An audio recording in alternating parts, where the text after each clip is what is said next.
நடிகர் விஜய் ஆசையாக வாங்கிய ரோல்ஸ் ராய்ஸ் காரை விற்பனைக்கு கொண்டு வந்துள்ள தகவல் ரசிகர்கள் மத்தியில் அதிர்ச்சியை ஏற்படுத்தியுள்ளது. நடிகர் விஜய் கடந்த 2021ஆம் ஆண்டு பிரிட்டனில் இருந்து ரோல்ஸ் ராய்ஸ் காரை வாங்கியிருந்தார். கோஸ்ட் சீரிஸ் 1 சொகுசு வகையைச் சேர்ந்த இந்த காரை பதிவு செய்ய எடுத்துச் சென்ற போது விஜய்க்கு மிகப்பெரிய பிரச்சனை வெடித்து பேசு பொருளாக மாறியது.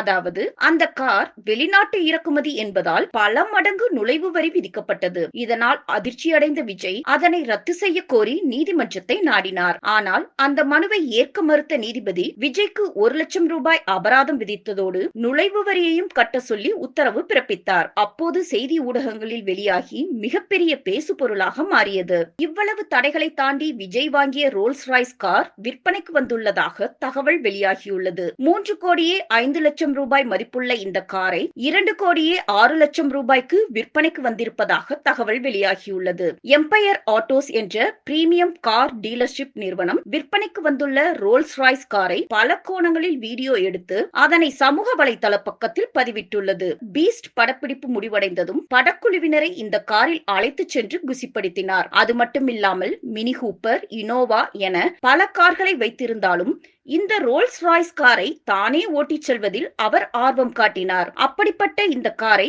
விஜய் விற்பனைக்கு கொடுத்திருப்பது ரசிகர்கள் மத்தியில் பேசு பொருளாகியுள்ளது. செய்திகளை உள்ளது உள்ளபடி தெரிந்து கொள்ள ரெஃப்ளெக்ட் நியூஸை சப்ஸ்கிரைப் பண்ணுங்க.